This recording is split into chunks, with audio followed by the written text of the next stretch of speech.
Hello, from LPL Financial. Welcome to The Talking Point. I'm your host, Quincy Krosby. Good morning, everyone. This is Quincy Krosby. It's The Talking Point. It's Monday morning, July 22nd. And as I record this, the futures market is poised for a positive open. Last night, when the futures market opened, this was Sunday night, 6 o'clock p.m. Eastern Time, the futures market was in the green. The market has no feelings. We have to always keep that in mind. And a number of people worried that the political instability coming from President Biden dropping out of the race would upend the market. The market obviously doesn't see it that way. However, and I want to point this out, it could, if this all deteriorates into basically not having a candidate and a team, presidential and vice president, going into the convention. Because then if it goes into the convention without anyone, named. And I do want to point out that there are those in the Democratic Party who just say, you know what? We don't want to anoint anyone. We don't want voters to think we came in and just anointed Kamala Harris. We need to have an open process. So we have to keep that in mind. But right now, the market sees this based on what we're seeing and says, okay, we'll just get through it. And basically also looking at Kamala Harris's record and the potential who the vice presidential candidate could be. But as I said, we'll watch the news all week. The market certainly will. But the market also has many other things to think about. And that is what happened last week. What was going on? The volatility index, the VIX, climbed higher, but it went up to 16. That isn't that dramatic. It was a washout. We have that every so often where the market, basically, everything sells off. I want to add here, and this may sound really odd, but I do want to point this out. There are many who say, look, when everything is going down, not just one sector, but everything going down. And I should point out, the only thing that basically was positive territory was actually gold was doing really well, right? We saw that. But in terms of the equity market, when everything is moving down, it's seen as actually healthier than just having one sector or two sectors or one index going down and everything else climbing higher. I won't get into why that's the case, but most likely it is, you know what, there are times we do have this kind of washout, it's kind of get out. And when it becomes even more fierce, and we've had days like that years ago, with just get out, we always say it is get out and ask questions later. That's not what we had. It wasn't that dramatic. It felt like that because we've had so many up days. So again, the market is trying to assess the earnings season. It's trying to assess bilateral relations with China and how far are these tariffs going to go under a Democratic administration or with President Trump's desire to slap even more tariffs on Chinese imports. Not to mention the whole issue of the chip sector. And we won't get into that now, but we saw what upended the market last week. It had to do with the Biden administration suggesting that there was a rule that they may impose. This rule has to do with products that are in chip technology, semiconductor technology, particularly. It could be any technology, but that's what it's really focused on now.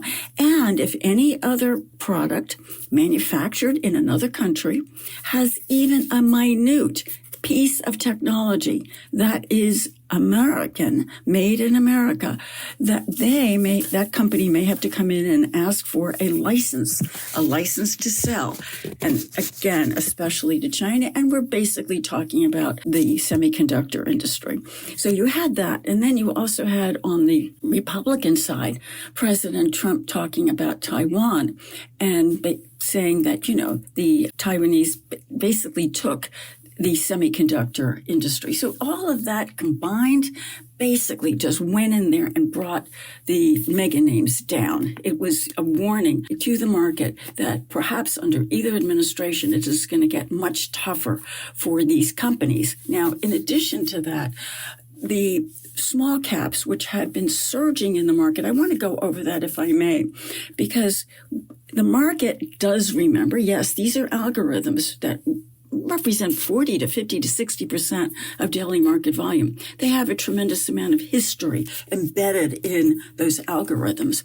And back in 2016, small caps surged on a Trump victory. Why? Because the idea behind it was that he was going to bring business back to the U.S., deglobalization, and that the small caps, because he talked about wanting American companies to do well, and they are obviously primarily American companies, that they would do better. However, I do want to point out with this surge that we've seen with the small caps, it had really much to do with the fact that many of those companies have debt. And that debt is not, it's a floating rate debt. In other words, they go to the bank, they borrow money, and the rates are high. But the point here is that the minute the market really believes that we are going to get a rate cut, September 18th, we saw small caps gain. And they need those rate cuts. They are rate sensitive, and the sense of the market is we will have rate cuts. But I want to point something else out. The small caps are also very much a gauge on economic conditions. In other words, if they felt that the economy is slowing to the point that their businesses are going to be hurt because the economy is going to slow, you would see small caps sell off. They are a barometer of economic growth, as they are also a barometer of potential interest rate cuts.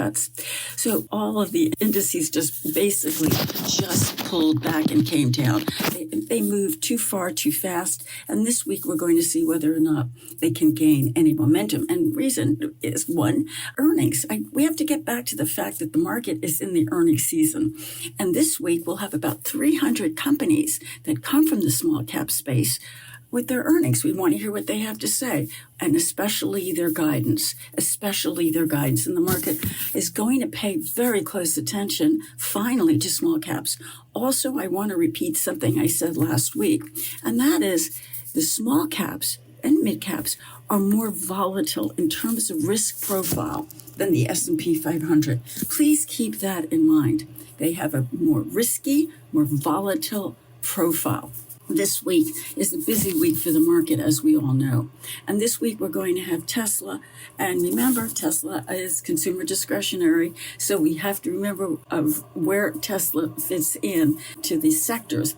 And we're also going to have, at the same time, we will have Alphabet, Google. And it is important to listen to what they have to say. Next week will we really get the good portion of the big mega tech names, not including NVIDIA, that comes at the end of the earnings season, as we all know. But we want to hear what they have to say about absorbing AI. And again, is it easy for them? The market really is looking for, can these companies ultimately monetize the expense that they're, budgeting for AI? Can they monetize it? In other words, can they sell it? And is it going to be more attractive to get subscriptions or consumers buying into it and other companies buying into it? So this is going to be important when we hear from Google. Also this week, we're going to hear from Coca-Cola. And I'm mentioning this because we heard from PepsiCo last week. And PepsiCo had numbers that were good. But in the U.S., they made it very clear that we, the consumer in the U.S., is holding back. We're being much more careful. And they had price hike after price hike. And I can remember when we talked about their earnings, we were buying anyway. It didn't matter. We were going in and we were buying what they had at a higher price. Well, the earnings that they came out with showed, we weren't. We were being much more careful. So we'll see what Coca-Cola has to say. We're also going to hear from Visa this week. And I always want to pay attention to Visa. I want to pay attention to American Express. American Express reported last week. Why do we want to know? We want to know, are consumers paying their bills? And the ones who are delinquent, the ones who are late with payments, we want to know, is it just the lowest wage earner, or has it moved up the scale? American Express did well, but they were a little bit cautious. And remember, they cater to higher income and business spending. So it wasn't that clear what they were saying. There was kind of a cloud over it, but they made it very clear that it was getting a little bit more difficult compared with previous earnings seasons. This week also, we're going to have a host of defense names. And why this is important is the expectations are that under a Republican administration, defense spending would climb higher. So this week, we want to pay attention to Lockheed Martin, General Dynamics, Northrop Grumman. They all have defense contracts. We want to see how they're doing. And I think the market has been questioning. I thought defense spending, if the market could talk, defense spending was going to go up. It has climbed higher, but not as much as we thought. But again, expectations are, doesn't mean it come to fruition, that under a Republican administration, we would see higher defense spending. And then also this week, I want to point out that we have a host of reports coming from the housing market. And we want to see what that shows about the sales in housing and whether or not Americans continue to spend on housing with the rates remaining high. Also this week, we have no Fed speakers, and that's pretty darn good finally. But I do want to point out that last week, and I think this also got the market kind of investors scratching their collective head. The head of the San Francisco Fed, Mary Daly, who does vote this year in the Federal Open Market Committee when the Fed meets, she made a comment and said, yes, inflation is coming down, but we're not quite there yet. And, that did not sit well because even Chairman Powell, in some of the talks that he's given, has said inflation is coming down. And he's the one that basically pointed to a September 18th rate cut. He didn't say that. He was cautious that every meeting is live, they're data dependent, but the market felt a little bit more dovish tone to when he spoke last during this period where the Fed speaks. They're in the blackout period right now. But Mary Daly, she's influential. And that last comment that she had the market a little bit nervous. Right now, too, in addition to all the things the market has been nervous about, we're also going to have durable goods. This is important because we did see industrial production up a little bit, which is exactly what the market wants to see last week. And also last week, let me point this out, the Philadelphia Manufacturing Survey, which I always say it comes from the Fed. We had a very weak Empire Fed survey, which was New York manufacturing, but the Philadelphia survey was higher than expectations. And the reason this is important is they have a more direct positive correlation with the American heartland, where the manufacturing belt. So we'll see if that continues as we go through the next number of weeks. But I wanted to point that out because manufacturing, as you know, has been in contraction for so many months.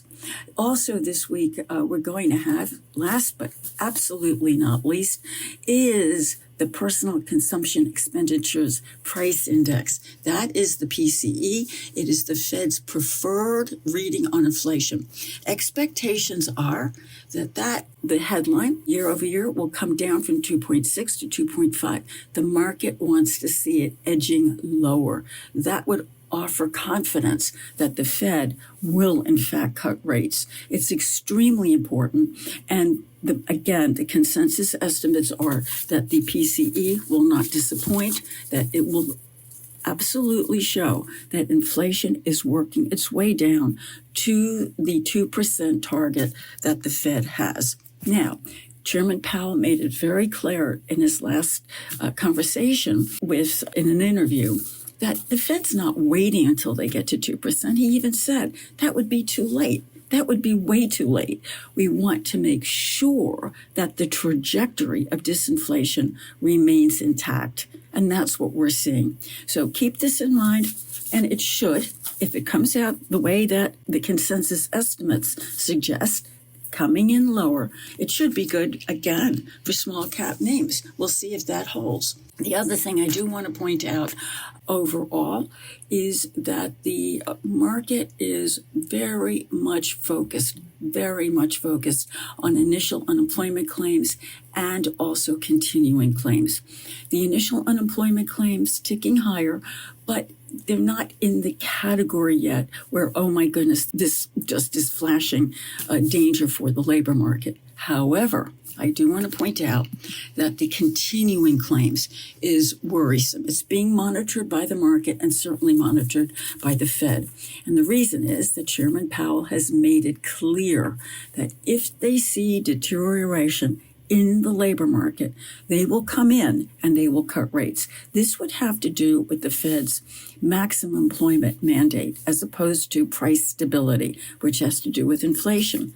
The market would much prefer the Fed to cut rates because inflation is coming down, not because the market is looking at a deterioration in the labor market. So this is important. This has become very important on Thursday mornings when those numbers come out. So a very busy week for the market. There's political fluid situation in the political environment, but also in terms of earnings and always about the guidance. And then most important, I would have to say this week is what we have in terms of a picture of inflation. Have a very good week. We'll be back next week. Thank you so much. This material was prepared by LPL Financial. It's for general information only and is not intended to provide specific advice or recommendations for any individual. There is no assurance that the views or strategies discussed are suitable for all investors or will yield positive outcomes. Investing involves risks, including possible loss of principal. Any economic forecast set forth in the podcast may not develop as predicted and are subject to change. References to markets, asset classes, and sectors are generally regarding the corresponding market index. All indexes are unmanaged and cannot be invested into directly. Index performance is not indicative of the performance of any investment and do not reflect fees, expenses, or sales charges. All performance reference is historical and is no guarantee of future results. All information referenced in the podcast is believed to be from reliable sources. However, we make no representation as to its completeness or accuracy. Securities and advisory services offered through LPL Financial, a registered investment advisor and broker-dealer, member FINRA and SIPC. Insurance products are offered through LPL or its licensed affiliates. To the extent you are receiving investment advice from a separately registered independent investment advisor that is not an LPL affiliate, please note LPL makes no representation with respect to such entity. If your financial professional is located at a bank or credit union, please note that the bank or credit union is not registered as a broker-dealer or investment advisor. Registered representatives of LPL may also be employees of the bank or credit union. These products and services are being offered through LPL or its affiliates, which are separate entities from and not affiliates of the bank or credit union. Securities and insurance offered through LPL or its affiliates are not insured by the FDIC or NCUA or any other government agency, not bank or credit union guaranteed, not bank or credit union deposits or obligations, and may lose value.